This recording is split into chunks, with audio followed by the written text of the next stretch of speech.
Okay, तो hello everyone. आज हम पढ़ रहे हैं एटॉमिक स्ट्रक्चर का लेक्चर सेकंड।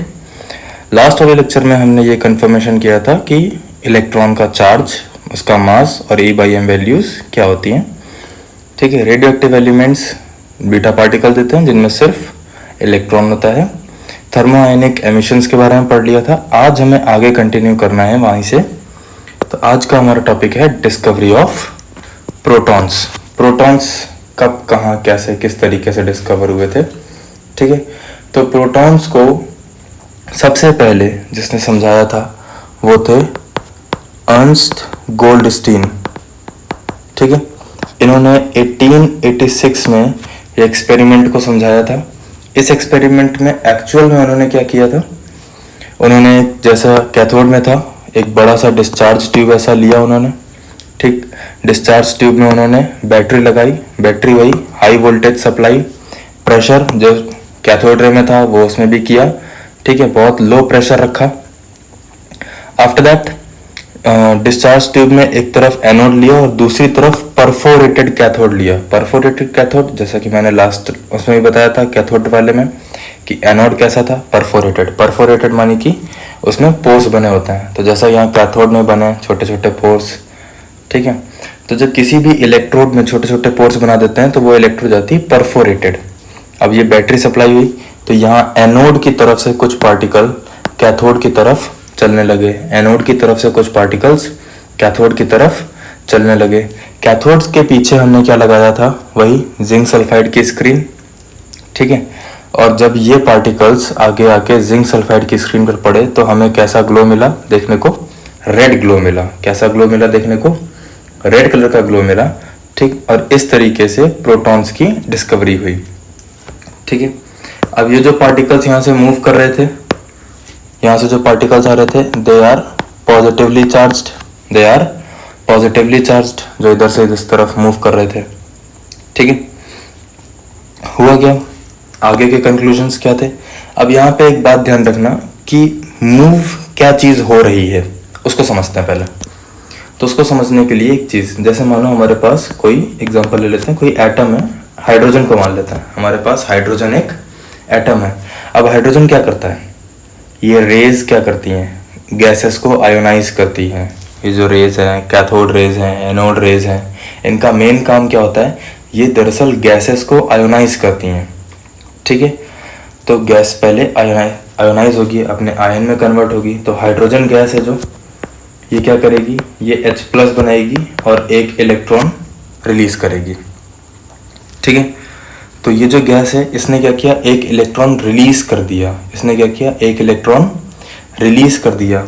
अब इस कंडीशन पर एक चीज़ समझना, जो इलेक्ट्रॉन रिलीज हुआ है वो इलेक्ट्रॉन किसकी तरफ भागेगा, एनोड की तरफ भागेगा। किसकी तरफ भागेगा, एनोड की तरफ। क्यों, क्योंकि एनोड कैसा होता है, एनोड होता है पॉजिटिव चार्ज। एनोड कैसा होता है, पॉजिटिव चार्ज। ठीक है, और जो ये नेगेटिव, जो पॉजिटिव आयन है ये किसकी तरफ भागेगा, ये भागेगा कैथोड की तरफ। किसकी तरफ, कैथोड की तरफ।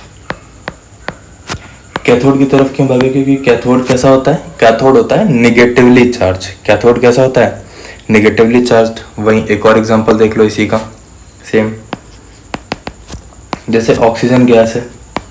ठीक है, तो ऑक्सीजन ने भी एक इलेक्ट्रॉन रिलीज किया, O+ आयन बनाया।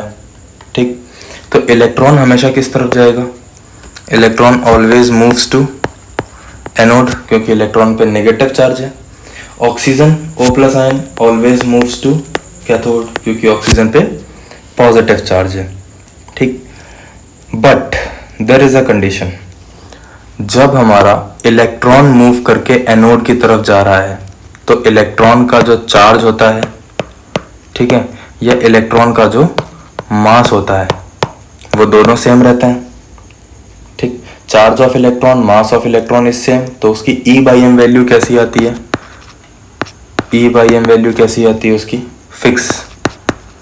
E/m value is fixed.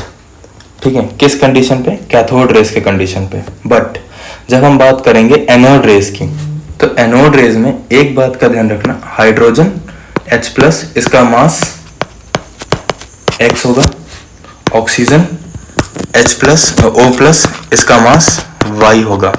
तो मास में डिफरेंस है, इनके मास में डिफरेंस है। चार्ज हम कंसीडर कर लेते हैं, चार्ज इनका सेम है, लेकिन इनका मास कैसा है? Mass is different. मास कैसा है? मास डिफरेंट है। तो जब चार्ज अपॉन मास में मास हमारा डिफरेंट हो जाएगा, तो क्या चार्ज अपॉन मास की वैल्यू फिक्स आएगी? तो क्या चार्ज अपॉन मास की वैल्यू फिक्स आएगी? कभी नहीं आएगी। ठीक है, ये चीज़ कभी भी फिक्स नहीं होगी। इसीलिए कैथोड रेज एनोड रेज दो होती तो वैसे सेम है ऑलमोस्ट, लेकिन थोड़ा बहुत डिफरेंस आ जाता है। ठीक है, तो अब आगे बढ़ते हैं। Characteristic of cathode raise.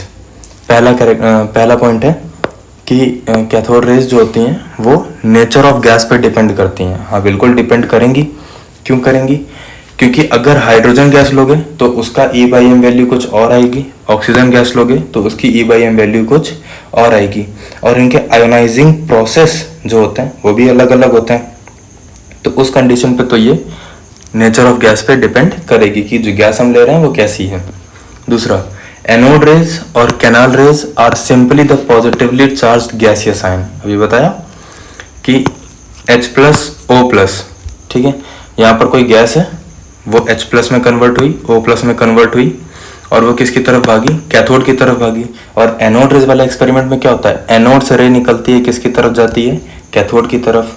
तो ये आयंस भी किसकी तरफ जा रहे हैं? कैथोड की तरफ जा रहे हैं। तो सिंपल है कि चाहे एनोड रेज की बात करो, एनोड रेज को कैनाल रेज भी बोलते हैं, तो एनोड रेज या कैनाल रेज जो होते हैं वो पॉजिटिवली चार्ज्ड गैसियस आयन होते हैं जो कैथोड की तरफ मूव कर रहे होते हैं। ठीक है, उसके बाद E/m ratio of anode rays is smaller than that of cathode raise. ये ऐसा क्यों होता है? क्योंकि ये स्मॉल इसलिए होता है क्योंकि मास ऑफ आयन कभी फिक्स नहीं हो सकता। जो मास ऑफ आयन है, चाहे वो H प्लस का आयन हो, चाहे O प्लस का आयन हो, चाहे Cl प्लस का आयन हो, वो क्या कभी फिक्स होगा? नहीं।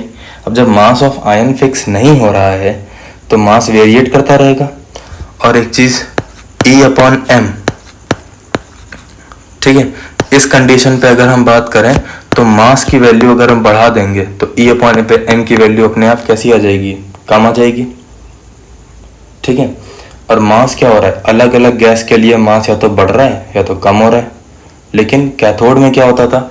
जो E/m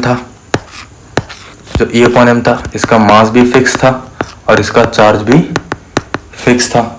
मास भी फिक्स था, चार्ज भी फिक्स था, तो सारी चीज़ें फिक्स थी, तो वैल्यू भी फिक्स आ रही थी। लेकिन इस कंडीशन पे मास चेंज हो रहा है, तो E/m रेशियो कैथोड रेज से कैसा आता है? छोटा आता है। ठीक है, जब ये एनोड रेज का एक्सपेरिमेंट हुआ तो उसमें स्मॉलेस्ट और लाइटेस्ट पॉजिटिव आयन जो निकला वो हाइड्रोजन से निकला। किससे निकला? हाइड्रोजन से। और उसको हमने क्या बोला? प्रोटॉन। अच्छा, ये चीज़ ऐसा क्यों हुआ वो देखो। अगर हाइड्रोजन एटम की बात करो तो हाइड्रोजन होता है 1-1, यानी कि इसमें प्रोटॉन्स होते हैं 1, इलेक्ट्रॉन होते हैं 1 और न्यूट्रॉन होते हैं 0। Protons 1, electron 1, neutron 0। In case अगर ये वाला इलेक्ट्रॉन लॉस हो जाए, तो हाइड्रोजन पे बचता है सिर्फ एक प्रोटॉन। ठीक है, यानी कि H ने क्या किया? एक इलेक्ट्रॉन लॉस करके क्या बनाया? H प्लस बनाया। अब यही H प्लस पे एक प्रोटॉन है, तो इसको या तो हाइड्रोजन आयन बोल लो, ठीक है, या फिर इसको डायरेक्टली प्रोटॉन बोल लो। तो बात तो सेम है, कुछ अलग तो है नहीं। ठीक है, इसलिए हम इसको क्या बोलते हैं? H प्लस को हम प्रोटॉन भी बोलते हैं। ठीक, यहाँ तक आई बात समझ में? ओके। उसके बाद जो सबसे लेट डिस्कवर हुआ वो था न्यूट्रॉन। अब ऐसा क्यों हुआ उसके बारे में बात करेंगे। तो न्यूट्रॉन की डिस्कवरी की थी जेम्स चैडविक ने। न्यूट्रॉन की डिस्कवरी किसने की थी? जेम्स चैडविक ने। अब जेम्स चैडविक ने डिस्कवरी की 1932 में। कब की? 1932 में न्यूट्रॉन्स की डिस्कवरी हुई। कैसे हुई? He bombarded alpha particle on thin sheet of beryllium and neutral particles having mass slightly greater than that of proton were emitted. इस लाइन का मतलब है, इस डायग्राम से समझते हैं। उन्होंने क्या किया, एक ये बढ़िया सा अल्फा पार्टिकल का सोर्स ले लिया, ठीक है। ये बहुत ही पतली सी बेरिलियम की एक शीट ले ली और अब क्या कराया उन्होंने, अल्फा पार्टिकल्स ये आ रहे हैं, ये देखिए अल्फा पार्टिकल्स आ रहे हैं। तो अल्फा पार्टिकल्स को उन्होंने बॉम्बार्ड कराया, किस पे, बेरिलियम की शीट पे। किस पे बॉम्बार्ड कराया, बेरिलियम। बॉम्बार्ड मीन्स एक के बाद एक ऐसे बस जो अल्फा पार्टिकल्स थे वो बहुत स्पीड से आ रहे थे और कंटिन्यूअस आ रहे थे और एक के बाद एक बढ़ते चले जा रहे थे। सामने को समझ में नहीं आ रहा था कि वो एक के बाद एक आ रहे हैं कि क्या है, किस तरीके से आ रहा है, ठीक है। तो बॉम्बार्ड का ये मतलब होता है। तो बॉम्बार्ड कराया बेरिलियम की शीट पर, ठीक। जब बेरिलियम की शीट पे बॉम्बार्ड कराया तो उससे कुछ न्यूट्रल पार्टिकल्स निकले, जो आप ये देख रहे हो। ये छोटे छोटे न्यूट्रल पार्टिकल्स निकले जिनका जो मास था, ये न्यूट्रल पार्टिकल्स हैं, इनको हमने न्यूट्रॉन बोला।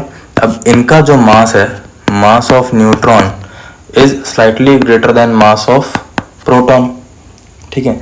ये प्रोटॉन और इलेक्ट्रॉन के मास से थोड़े से भारी हैं, ये प्रोटॉन और इलेक्ट्रॉन के मास से थोड़े से भारी हैं, ठीक। इसीलिए वही लाइन यहाँ पे बोली गई है कि जब जेम्स चैडविक ने अल्फा पार्टिकल को बेरिलियम की थिन शीट पे बॉम्बार्ड कराया तो कुछ न्यूट्रल पार्टिकल्स निकले जिन्हें हम क्या बोलते हैं, न्यूट्रॉन बोलते हैं, ठीक। जिनका मास ज़्यादा होता है किससे, प्रोटॉन से। किससे ज़्यादा होता है, प्रोटॉन से, ठीक है। अब वो चीज़ समझने के लिए आगे की डायग्राम समझेंगे। रिएक्शन क्या कराई, बेरिलियम 49 की रिएक्शन अल्फा पार्टिकल 24 से करा दी, तो उससे लास्ट में एक न्यूट्रॉन निकल आया, उससे लास्ट में एक न्यूट्रॉन निकल आया। ये बात आई समझ में, ठीक है। अब देखो यहाँ तक का डायग्राम तो आप समझ गए होंगे कि क्या था इसमें। उसके बाद हमने लगाई पैराफिन वैक्स की शीट। किसकी शीट लगाई, पैराफिन वैक्स की शीट लगाई। पैराफिन वैक्स की शीट क्यों लगाई, क्योंकि पैराफिन वैक्स की जो शीट होती है वो प्रोटॉन रिच होती है। कैसी होती है, प्रोटॉन रिच होती है, यानी कि इस पे नंबर ऑफ प्रोटॉन ज़्यादा मिलता है हमको, ठीक है। यानी कि पूरी शीट पे सिर्फ प्रोटॉन ही होता है। तो जब कोई ऐसी शीट लगाए जिसपे पूरी शीट पे सिर्फ प्रोटॉन ही प्रोटॉन है, तो जब यहाँ से न्यूट्रॉन निकलेगा जो कि प्रोटॉन से थोड़ा सा भारी होता है, तब कोई भारी चीज़, समझना, जैसे कोई भारी बॉल है, ठीक, वो एक छोटी बॉल को अगर धक्का देगी तो छोटी वाली बॉल आगे भागेगी कि नहीं भागेगी। तो कोई हैवी चीज़ जो होती है जब वो भिड़ती है किससे, किसी हल्की चीज़ से, तो हल्की वाली चीज़ किस में आ जाती है, मोशन में आ जाती है, मूव करने लगती है या नहीं करने लगती है, ठीक। तो जब ये न्यूट्रॉन पार्टिकल जो यहाँ से यहाँ बह रहे हैं ये भारी हैं किससे, प्रोटॉन से, तो जब ये पार्टिकल इधर से इधर बहेंगे, इधर आके भिड़ेंगे, तो इधर से क्या होगा, प्रोटॉन निकल जाएगा, इधर से क्या होगा, प्रोटॉन निकल जाएगा। आई बात समझ में। अब प्रोटॉन कैसे होता है, प्रोटॉन होता है पॉजिटिव चार्ज। प्रोटॉन कैसे होता है, पॉजिटिव चार्ज। तो यहाँ पर हमने एक तरह का ये डिटेक्टर लगा दिया है। क्या लगा दिया है, डिटेक्टर लगा दिया है, जिससे हमें ये कंफर्म होता है कि जो चीज़ यहाँ से निकली है वो प्रोटॉन ही है या कुछ और है, ठीक है। तो ये था पूरा एक्सपेरिमेंट जेम्स चैडविक का, जिससे हमें न्यूट्रॉन्स मिलते हैं, जिससे हमें न्यूट्रॉन्स मिलते हैं, ठीक है। अच्छा, अब न्यूट्रॉन की डिस्कवरी क्यों हुई थी, सबसे बड़ी बात, और इतनी लेट क्यों हुई थी, ठीक। तो पहला बात कि लेट क्यों हुई थी, तो neutron was discovered late because they have no charge, because they have no charge। Neutron देर से डिस्कवर हुए थे, क्यों, क्योंकि उन पे कोई भी चार्ज नहीं होता है, ठीक है। और न्यूट्रॉन की डिस्कवरी क्यों हुई थी, तो neutron was discovered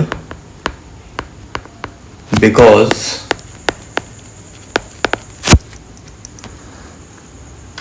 with the help of electron and proton,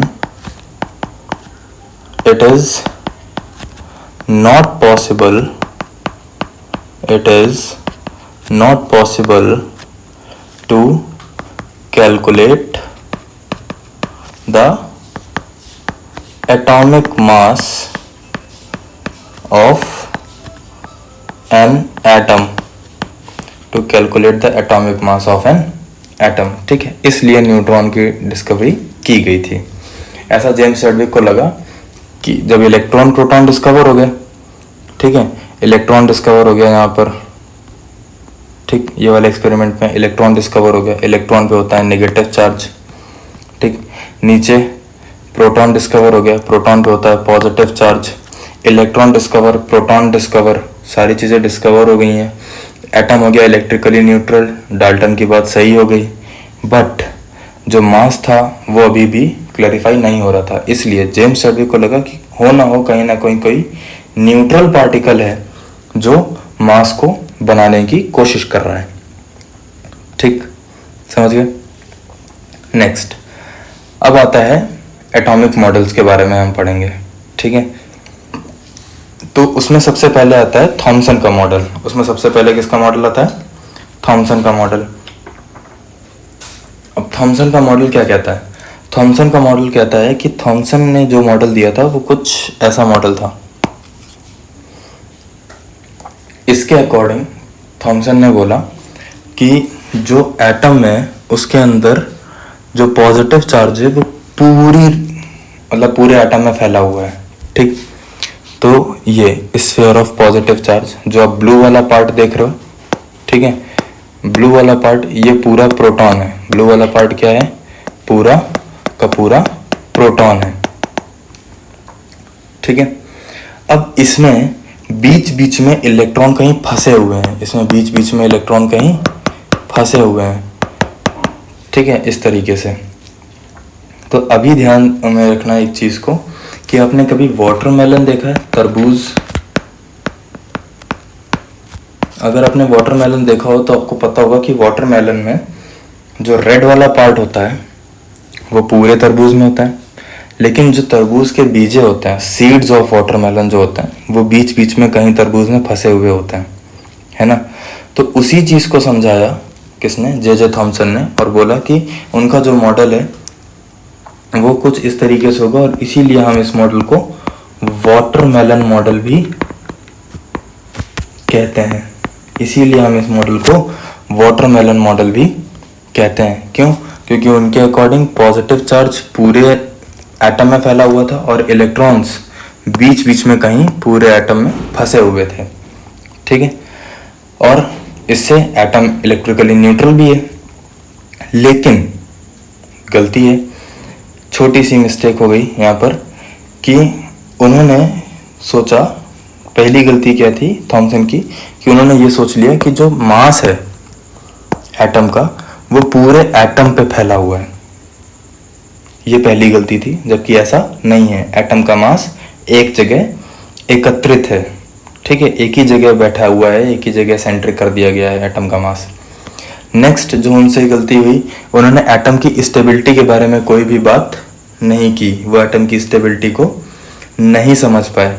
तीसरा, ये एक स्टैटिक मॉडल था, यानी कि ये बस ये है, इसकी एग्जिस्टेंस है और ये ऐसा ही है। स्टैटिक मीन्स इसकी एग्जिस्टेंस है और जो एटम है वो ऐसा ही है, इसके अलावा कोई दूसरा तरीका नहीं हो सकता। इस पे सारी चीज़ें रुकी हुई हैं, जबकि ऐसा नहीं है। वो इलेक्ट्रॉन के मूवमेंट को नहीं समझा पाए थे थॉमसन। ठीक है, इसलिए थॉमसन के मॉडल इन 3 गलतियों की वजह से गलत हो गए। हाँ, थॉमसन के मॉडल के बाद हम थोड़ा सा कुछ और रेस के बारे में पढ़ लेते हैं ताकि हमें आगे की स्टडी को पढ़ने में इजी हो जाए। ठीक है, तो अगला है discovery of other rays. Other rays में हम सबसे पहले पढ़ेंगे डिस्कवरी ऑफ एक्सरे। तो विल्हेम रॉन्स्टन एक साइंटिस्ट थे, विल्हेम रॉन्टजन ने क्या किया? रॉन्टजन ने एक एक्सपेरिमेंट किया जिसमें उन्होंने इलेक्ट्रॉन्स को बॉम्बार्ड कराया। कहाँ पर? मेटालिक सरफेस पर। जब इलेक्ट्रॉन किसी भी मेटालिक सरफेस पर गिरते हैं तो उनसे एक रे जनरेट होती है। ठीक है, तो डायग्राम यहाँ देख लो, ये रहा। ठीक है, ये पूरा एक्सपेरिमेंट है। अब इस एक्सपेरिमेंट पे क्या हो रहा है कि जब उन्होंने इलेक्ट्रॉन की बॉम्बार्डमेंट करवाई मेटल पर, तो यहाँ पर ये देखिए, ये वाइट ये कुछ रेस जनरेट हुई। अब ये रेस कहाँ आ रही हैं, हमारे डायरेक्ट हाथ पर आ रही हैं। ठीक, इस तरीके से उन्होंने ये एक्सपेरिमेंट प्रोड्यूस किया और ऐसी रेस निकली, उनके बारे में, उनकी प्रॉपर्टीज़, उनका नेचर कैसा था वो हमें नहीं पता था। अब जो चीज़ हमें नहीं पता होती उसको हम जनरली टर्मुलेट कर लेते हैं कि वो कुछ एक्स वैल्यू है, एक्स टर्म है, एक्स फेनोमेना है। ठीक है, तो ये जो रेस जनरेट हुई, इनकी प्रॉपर्टीज़, इनका नेचर, इनका बिहेवियर रॉन्टजन को नहीं पता था, इसलिए उन्होंने क्या बोल दिया, इसको बोल दिया एक्सरे। क्या बोल दिया इसको, एक्सरे। और इस तरीके से एक्सरे प्रोड्यूस्ड हुई। अच्छा, उसके बाद इसको कभी किसी ने मॉडिफाई भी नहीं किया, इसलिए इसका नाम तब से एक्सरे चलता चला आ रहा है। ठीक है, अब जो एक्सरेज होती हैं, they are not deflected by electric and magnetic field. हाँ, एक चीज़ और ध्यान रखना कि properties of cathode rays and anode rays are almost same, ठीक है, तो चाहे कैथोड रेज हो चाहे एनोड रेज हो, दोनों इलेक्ट्रिक मैग्नेटिक फील्ड से डिफ्लेक्ट होती हैं, but X rays are not deflected by electric and magnetic field.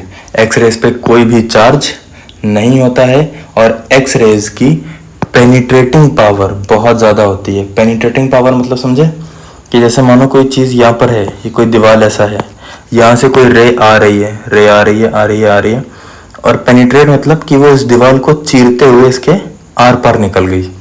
तो this property is known as penetration.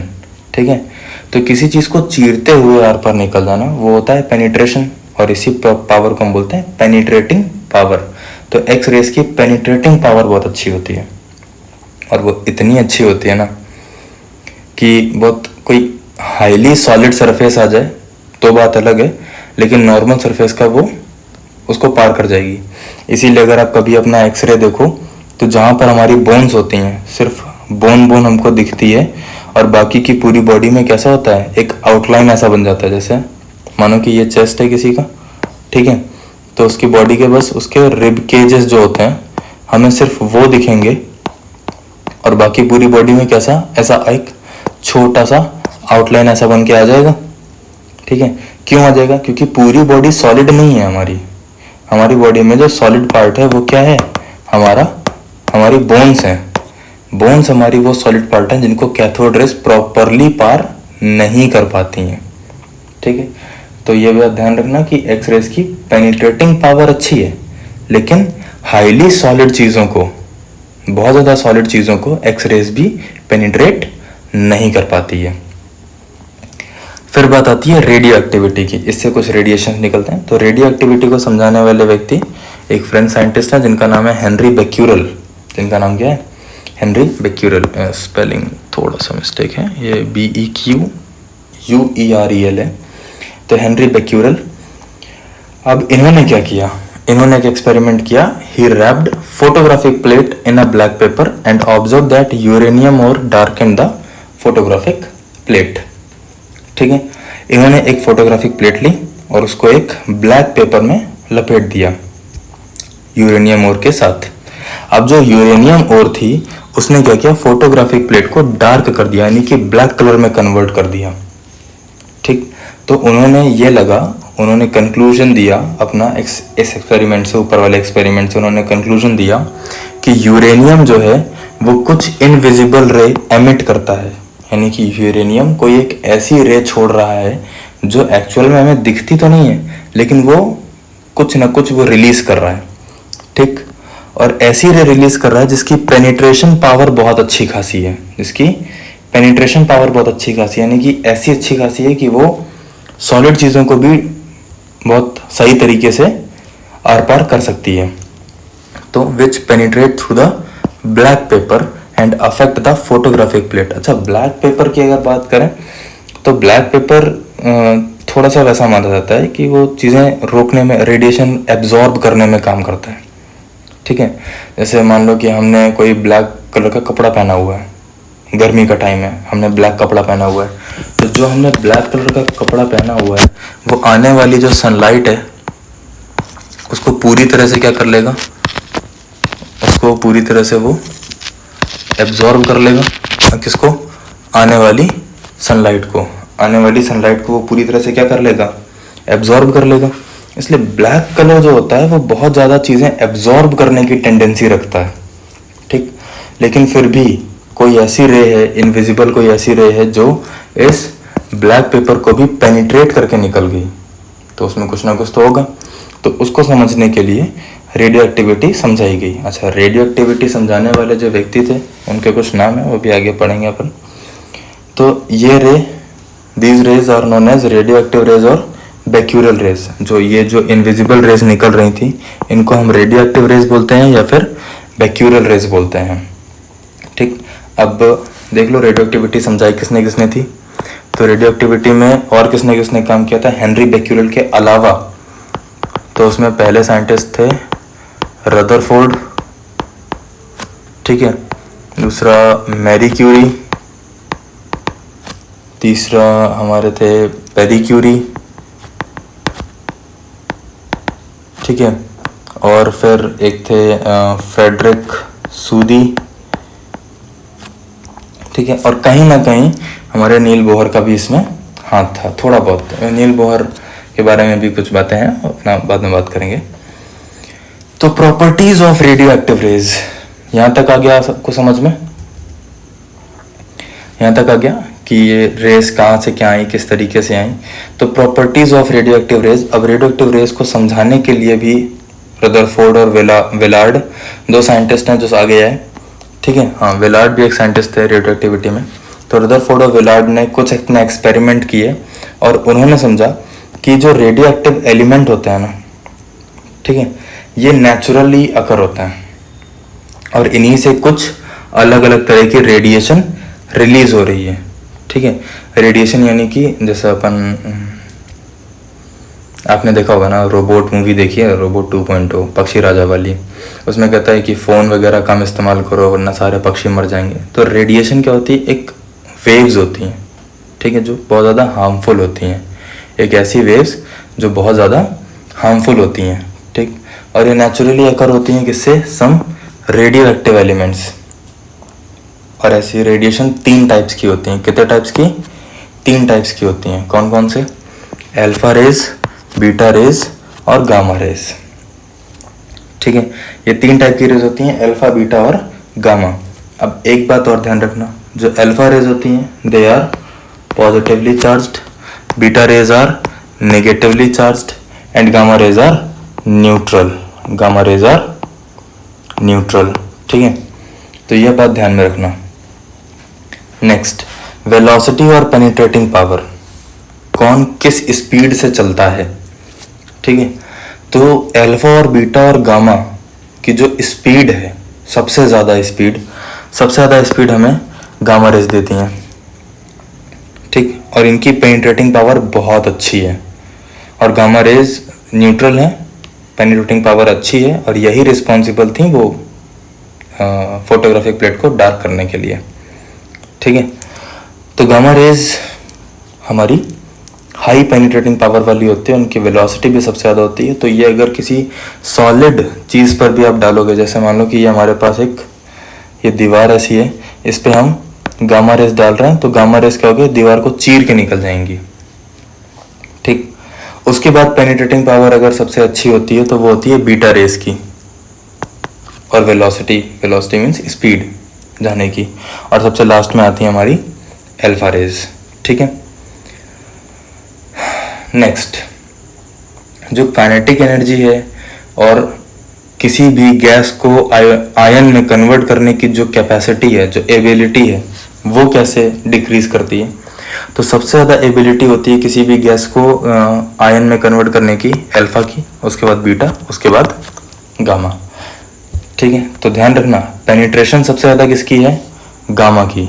Penetration सबसे ज़्यादा किसकी है, गामा की। सबसे कम किसकी है, अल्फा की। और किसी भी गैस को आयन में कन्वर्ट करने की कैपेसिटी, एबिलिटी सबसे ज़्यादा किसकी है, अल्फा की, और सबसे कम किसकी है, गामा की। ये बात ध्यान में रखना। अब बात आती है रदरफोर्ड के एक्सरे एक्सपेरिमेंट की, एक्सरे कह रहा हूँ, अल्फा रेज एक्सपेरिमेंट की। रदरफोर्ड के अल्फा रेज एक्सपेरिमेंट की, ये देखो, ये रदरफोर्ड ने लिया, ये है आपका अल्फा पार्टिकल सोर्स, रदरफोर्ड ने क्या लिया, अल्फा पार्टिकल सोर्स, इसको कवर कर दिया इस डब्बे में। यह डब्बा किसका बना है, यह डब्बा बना है लेड का।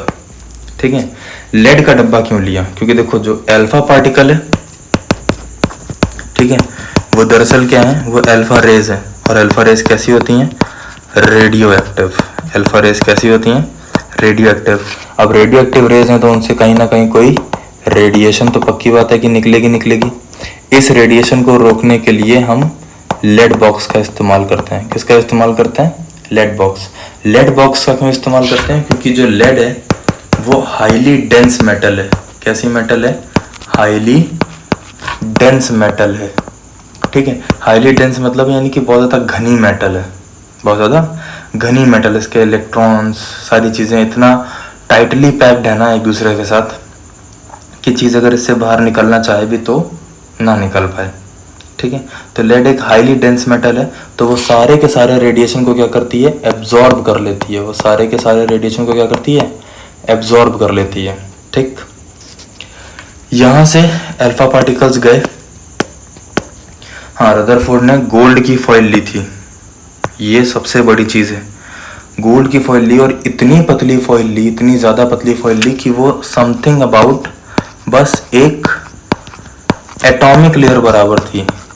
यानी कि इतनी पतली कि उसमें कितने एटम की लेयर होगी, मैक्स टू मैक्स एक एटम तक की लेयर होगी पूरी फॉइल में। ठीक है, इतनी पतली। और जो थिकनेस थी वो समथिंग अबाउट थी आपकी 0.04 सेंटीमीटर के आसपास। ठीक है, सेंटीमीटर या मिलीमीटर ऐसे ही था कुछ। ठीक, अब ये डिटेक्टर लगाया हुआ है जिसको आप डिटेक्टर बोल रहे हो, ये दरअसल क्या है, ये जिंक सल्फाइड की स्क्रीन है। ठीक, अल्फा पार्टिकल आए, अल्फा पार्टिकल पड़े हमारी गोल्ड फॉइल पे। हाँ, कुछ पार्टिकल तो सीधे सीधे निकल गए, कुछ पार्टिकल डिफ्लेक्ट हुए लेकिन उनका एंगल छोटा था। कुछ और पार्टिकल थे जो डिफ्लेक्ट हुए, उनका एंगल बड़ा था, वो बड़े एंगल से डिफ्लेक्ट हुए। और कुछ इनमें ऐसे भी पार्टिकल थे जो वापस आ गए भिड़ने के बाद, जो भिड़ने के बाद वापस आ गए, ऐसे भी कुछ पार्टिकल्स थे। ठीक है, तो ऑब्जर्वेशन क्या हुई, ऑब्जर्वेशन हुई कि most alpha particle travel through the foil undeflected. यानी कि बहुत ज़्यादा पार्टिकल्स ऐसे थे जो सीधे सीधे निकल गए। ठीक है, नेक्स्ट ऑब्जर्वेशन क्या हुई कि some alpha particles are deflected by small angles. ठीक है, तो कुछ अल्फा पार्टिकल स्मॉल एंगल से डिफ्लेक्ट हो गए, जैसे कि ये वाले थे। लास्ट देखिए, एक ये पार्टिकल बैक भी आ रहा है। ठीक है, last occasionally on an alpha particle travels back from the foil. यानी कि एक अल्फा पार्टिकल ऐसा भी था, एक अल्फा पार्टिकल ऐसा भी था, जो हमने इतने सारे अल्फा पार्टिकल डाले उनमें से एक ऐसा था जो वापस आ गया। ठीक है, अब इंटरप्रिटेशन क्या थी उसकी, इंटरप्रिटेशन ये हुई, कंक्लूजन ये निकला कि जो एटम है वो ज़्यादातर खाली है। यानी कि most of the space in atom is hollow, खाली है। ठीक, अब जहाँ पर सबसे ज़्यादा मास है एटम का, तो most of the atoms mass is present at the centre of the is present at the nucleus. ठीक है, किसी भी एटम का जो मास है वो न्यूक्लियस पे। अब न्यूक्लियस क्या होता है, न्यूक्लियस एक पॉजिटिव चार्ज एरिया है जहाँ पर प्रोटॉन है, जहाँ पर क्या है, प्रोटॉन है। ठीक है, ये चीज़ आई समझ में। तो एटम का ज़्यादा से ज़्यादा स्पेस कैसा था, खाली था। और एटम पे पॉजिटिव चार्ज, जैसा थॉमसन ने बोला कि वो पूरे एटम पे फैला हुआ है, ऐसा नहीं था। जो पॉजिटिव चार्ज था वो एक ही जगह एटम पे बैठा हुआ था। वो कहाँ पर था, सेंटर पे था। वो कहाँ पर था, सेंटर पे था। ठीक है, और इसी सेंटर पे एटम का सबसे ज़्यादा मास था, इसी सेंटर पे एटम का सबसे ज़्यादा मास था। तो ये देखो, अब ये वाला डायग्राम देखना, इसको देखो, एक एटम की लेयर दिख रही है आपको, ये गोल्ड फॉइल है आपकी। ठीक है, जिसकी थिकनेस कितनी है, मैक्स टू मैक्स एक एटम बराबर। ठीक, अब यहाँ से अल्फा रेज आ रही हैं, ये ब्लू कलर की रेज क्या है, अल्फा रेज है। यहाँ से अल्फा रेज आ रही हैं, ये एटम पे पड़ी, देखो कुछ सीधी निकल गई, कुछ डिफ्लेक्ट हो गई और कुछ उसमें से वापस आ गई। ठीक, अब इसके कंक्लूजन के अकॉर्डिंग अगर हम एक एटम पकड़ लें, जैसे ये वाला एटम पकड़ ले रहे हैं, तो इसके कंक्लूजन के अकॉर्डिंग ऐसा था कि जो ये रेड डॉट आप देख रहे हो ये दरअसल न्यूक्लियस है। ये क्या है? न्यूक्लियस है। आप यहाँ पर देख सकते हो, ये वाला एटम देख लो, तो इसमें ये बताया एटॉमिक न्यूक्लियस। एटॉमिक न्यूक्लियस के बाद ये तो येलो वाला पार्ट है ना, यानी कि रेड वाला पार्ट क्या हो गया? Atomic nucleus. रेड वाले पार्ट के अलावा जो ये येलो वाला पार्ट है ये क्या हो गया? Electron shell. इलेक्ट्रॉन शेल यानी कि उस पूरे येलो पार्ट में सिर्फ इलेक्ट्रॉन इलेक्ट्रॉन है। न्यूक्लियस कहाँ पर है? बीच में है। ठीक है, न्यूक्लियस कहाँ पर है? बीच में है। तो ये चीज़ रदरफोर्ड ने समझाई थी। तो मैं पॉइंट्स लिख देता हूँ रदरफोर्ड ने जो जो समझाया। तो रदरफोर्ड ने क्या क्या समझाया? रदरफोर्ड ने समझाया कि जो एटम का स्पेस है, most of the space of atom is empty. ठीक है, एटम का ज़्यादा से ज़्यादा स्पेस कैसा है? खाली है। नेक्स्ट पॉइंट क्या समझाया? नेक्स्ट पॉइंट समझाया कि एटम का जो पॉजिटिव चार्ज है, the positive charge of atom is present at the centre, और उसको हमने क्या नाम दे दिया?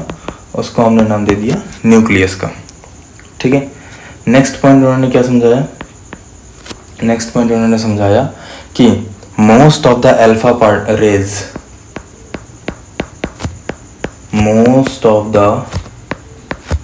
रेज वर गो स्ट्रेट। ठीक है, यानी कि जो ज़्यादा से ज़्यादा अल्फा रेज थी वो सीधे सीधे चली गई। ठीक, नेक्स्ट उन्होंने क्या समझाया कि some of them feels small angle deflection. उसमें से कुछ ऐसी थी जिनको डिफ्लेक्शन मिला लेकिन काफ़ी छोटे एंगल का मिला। और क्या समझाया? और बताया कि उनमें से भी कुछ ऐसी थी, some of them also feels the deflection. ठीक है, कुछ और भी थी जिनको डिफ्लेक्शन मिला लेकिन लार्ज एंगल का, but of large angle deflection मिला उनको। ठीक है, आफ्टर दैट और क्या बात बताई उन्होंने? और उन्होंने बताया कि 1 in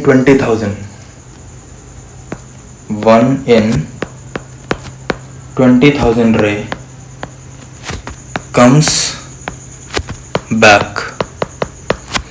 एक 20,000 रे जो हमने डाली थी इस एक्सपेरिमेंट में यहाँ पर, उसमें से कोई एक रे ऐसी थी जो वापस आ गई। ये बात उन्होंने समझाई। ठीक है, यहाँ तक आया समझ में? दूसरा,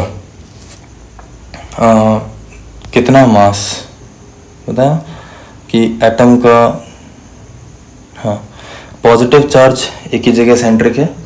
उसके बाद मोस्ट ऑफ द मास, ठीक है, अबाउट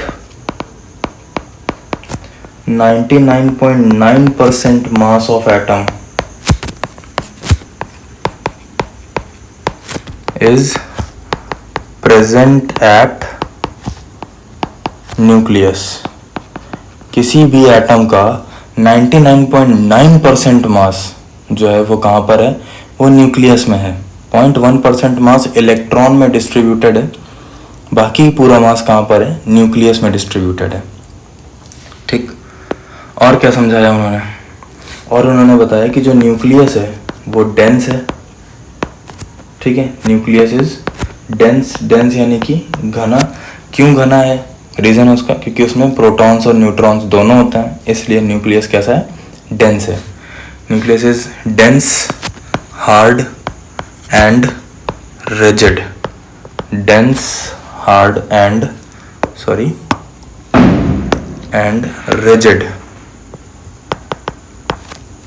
ठीक है, नेक्स्ट जो उन्होंने चीज समझाई वो समझाई कि radius of nucleus is about 10⁻⁻15 metre. ठीक है, तो radius of nucleus is about 10⁻⁻15 metre, और अगर सेंटीमीटर में बोलें तो 10⁻⁻13 सेंटीमीटर। ठीक है, हाँ। अब अगर हम वॉल्यूम कंपेयर करने बैठे न्यूक्लियस का, तो volume of nucleus is negligible as compare to the total volume of the atom. ठीक है, तो वॉल्यूम ऑफ न्यूक्लियस, अगर हम न्यूक्लियस के वॉल्यूम यानी कि न्यूक्लियस के साइज को एटम के साइज के साथ कंपेयर करने की कोशिश करें, तो volume of nucleus is negligible. ठीक है, उसके आगे वो कुछ भी नहीं है, is negligible as compared to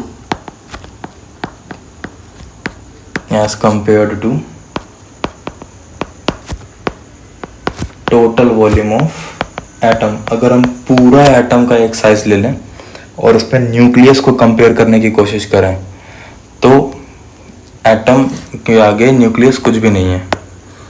तो देखते हैं। ठीक है, अब ये चीज़ है, ये मान लो कि ये हमारा एटम है। ये क्या है? एटम है। ठीक है, और इसके अंदर हमने एक छोटा सा सेंट्रिक पार्ट ले लिया न्यूक्लियस का।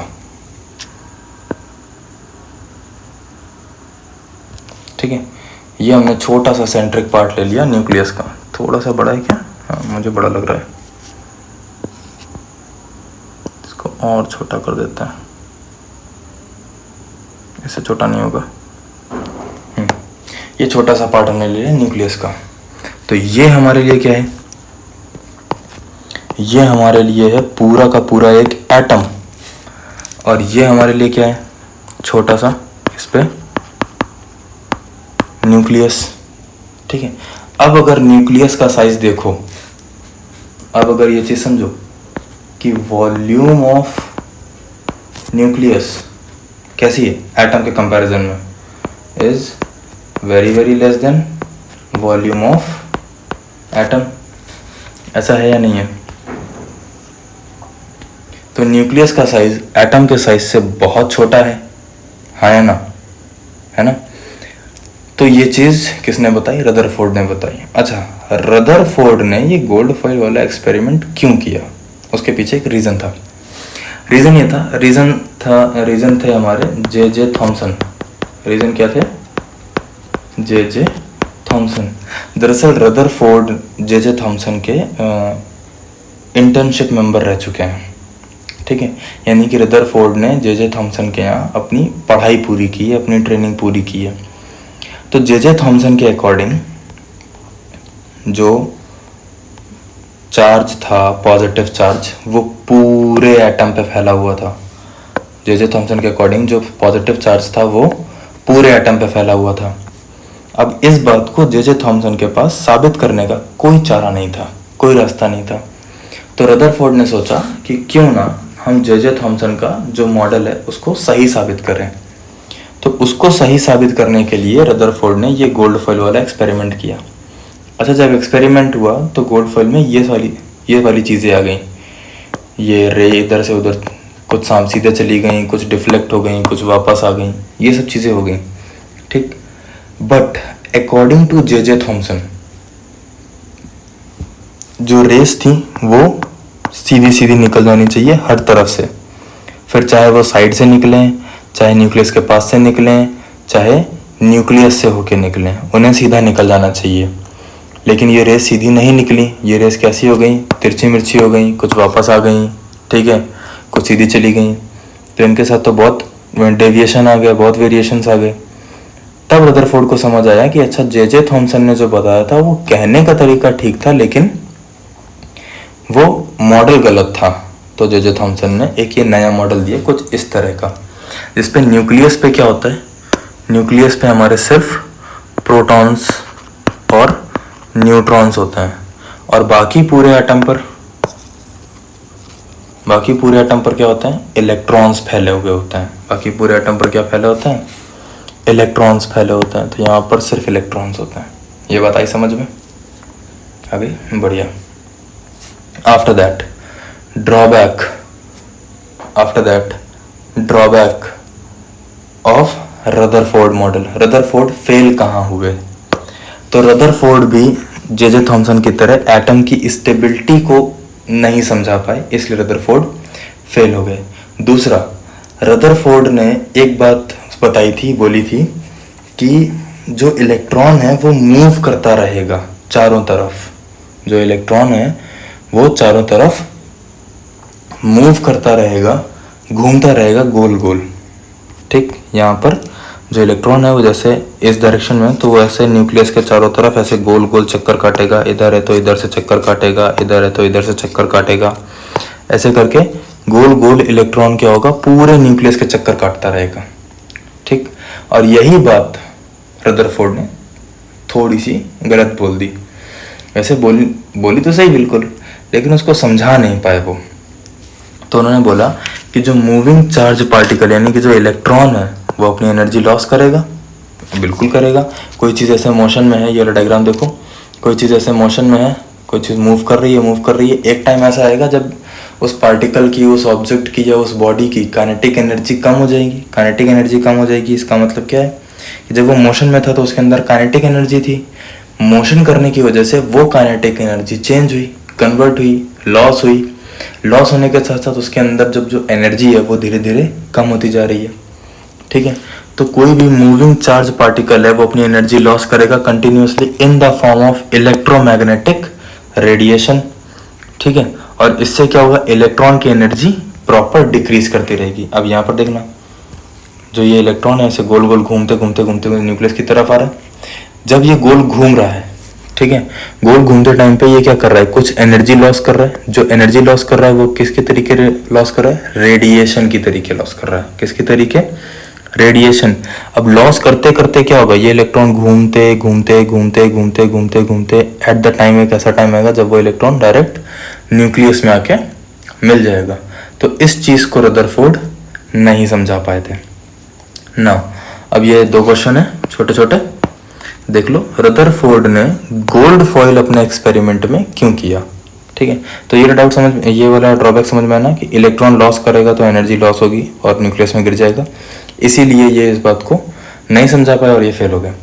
अब रदरफोर्ड ने गोल्ड फॉइल को इस्तेमाल किया। गोल्ड कितना एक्सपेंसिव मेटल है यार, कितना महंगा मेटल है।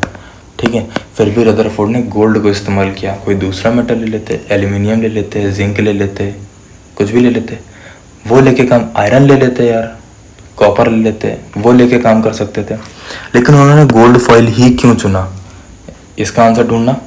दूसरा, रदरफोर्ड ने जो रेडियो एक्टिव एलिमेंट लिया था ना, जिससे रेडिएशन निकल रहे थे, अगर ये वाला एक्सपेरिमेंट ध्यान हो आपको, तो यहाँ से क्या होता है, ये क्या था, ये था अल्फा पार्टिकल सोर्स, और अल्फा पार्टिकल क्या होता है, रेडिएशन होता है। तो रेडिएशन जो निकला, रेडिएशन किससे निकलता है, रेडियो एक्टिव एलिमेंट से। तो उन्होंने, रदरफोर्ड ने कौन सा रेडियो एक्टिव एलिमेंट लिया था, कहाँ गया ये रहा, हाँ, तो रदरफोर्ड ने कौन सा रेडियो एक्टिव एलिमेंट लिया था जिससे अल्फा रेज निकली थी, वो बताना है। तो ये आपका होमवर्क है, इसको आप करें। ठीक है, बढ़िया। अब आगे वाले लेक्चर में हम एटॉमिक सिंबल्स, एटॉमिक नंबर, मोज़ले का work, mass number, isotopes, isobars, ये सब पढ़ेंगे। ठीक है, तब तक के लिए टाटा, बाय बाय।